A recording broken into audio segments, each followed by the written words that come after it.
2 से ज्यादा बच्चे पैदा करे वो तो मुसलमान है। कहा कि मुस्लिम जनसंख्या का टाइम बॉम्ब देश के हर गांव में लग गया है। 6 महीने में डीएनए टेस्ट से संपूर्ण आसाम बांग्लादेशी मुसलमानों से मुक्त हो सकता है। जी चीफ मिनिस्टर बना देना तो मैं 6 महीने में संपूर्ण लीगल साइंटिफिक मेडिकल पद्धति से डिटेक्ट करके सबको आइसोलेशन कैंप में ले जाऊंगा।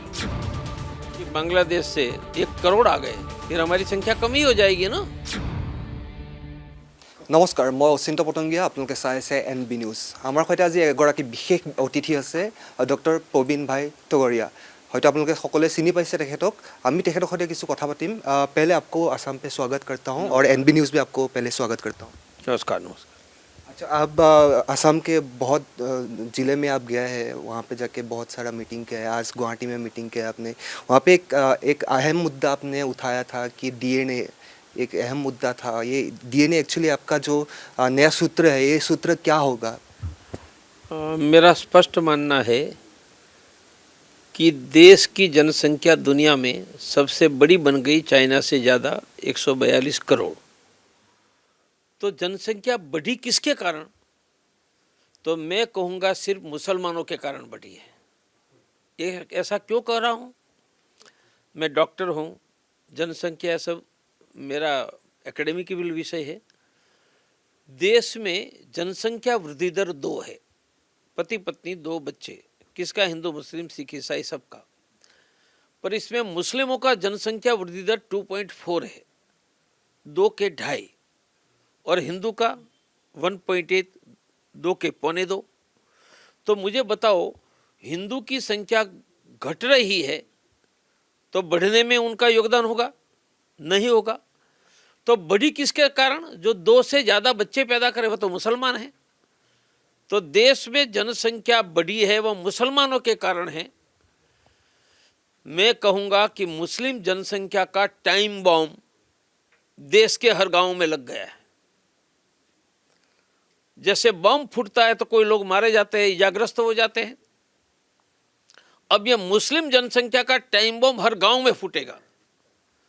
तो सरकार की जिम्मेदारी है कि जनसंख्या नियंत्रण का कानून तत्काल बनाकर मुस्लिम जनसंख्या के टाइम बम से देश को बचाए। दूसरा, यहाँ 3 करोड़ बांग्लादेशी घुसपैठिए मुसलमान हैं।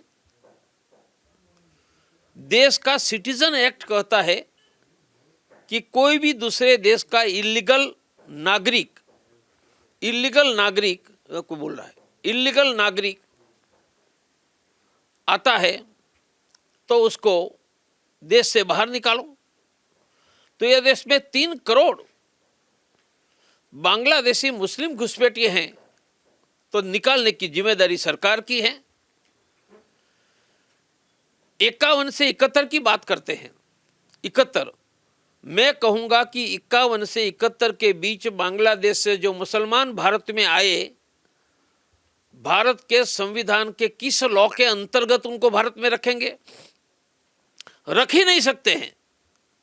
दूसरे देश से आएला इल्लीगल नागरिक को हटाना ही पड़ेगा। वह 51 में आया है या 60 में आया, 70 में। अब हटाने में डॉक्यूमेंट के आधार पर एनआरसी बनाने का प्रयास किया। परिणाम आया कि 45 लाख बांग्लादेशी मुसलमानों ने गलत डॉक्यूमेंट देकर आसाम के नागरिक बन गए। तो डॉक्यूमेंट वेरिफिकेशन से होने वाला नहीं है। तो मैं बहुत बड़ा मेडिकल टेस्ट बताता हूँ। कोई एक बच्चा है, 2 पुरुष ने कहा मेरा बेटा है, तो कोर्ट करती है तीनों का डीएनए करो। जिनका बेटा है, बाप बेटे का डीएनए मिलेगा।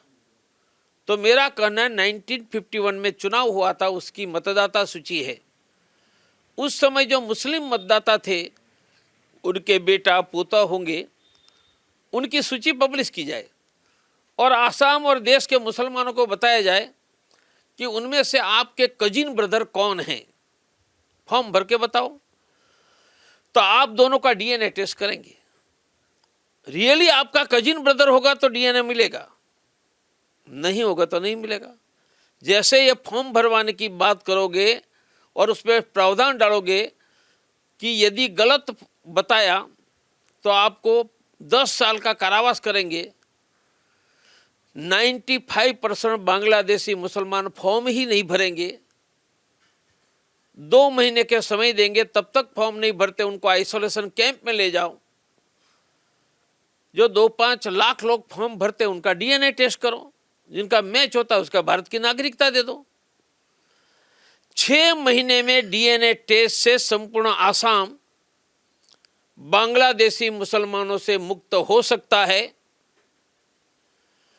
मेरी मांग है जनसंख्या नियंत्रण कानून और डीएनए टेस्ट से बांग्लादेशी मुसलमानों को डिटेक्ट करने का काम 6 महीने में करें। हम सितंबर तक आसाम के घरों घरों में, गांवों में जाकर ये समझाने वाले हैं। मेरा विश्वास है हेमंता बिस्वा शर्मा ये जरूर करेंगे और नरेंद्र भाई, अमित भाई जरूर करेंगे। सितंबर के बाद हम परिस्थिति का आगे का मूल्यांकन करेंगे। अब जो ये मुद्दा लाया है कि डीएनए करना चाहिए, आपको लगता है क्या ये इतना आसान एक प्रक्रिया होगा कि इतना जल्दी जो बांग्लादेशी है उन लोगों को डिटेक्ट कर पाएंगे आप लोग? मुझे ये चीफ मिनिस्टर बना देना है तो मैं 6 महीने में संपूर्ण लीगल, साइंटिफिक, मेडिकल पद्धति से डिटेक्ट करके सबको आइसोलेशन कैंप में ले जाऊंगा। It is a question of a will. It takes 6 month. ये साइंटिफिक प्रोसेस है, डीएनए टेस्ट होता ही है। और आप कहोगे कि गलत फॉर्म भरा उनको जेल में भेजेंगे, तो जिनको पता है बांग्लादेश में फॉर्म ही नहीं भरेगा, आपको डीएनए टेस्ट ही नहीं करना पड़ेगा।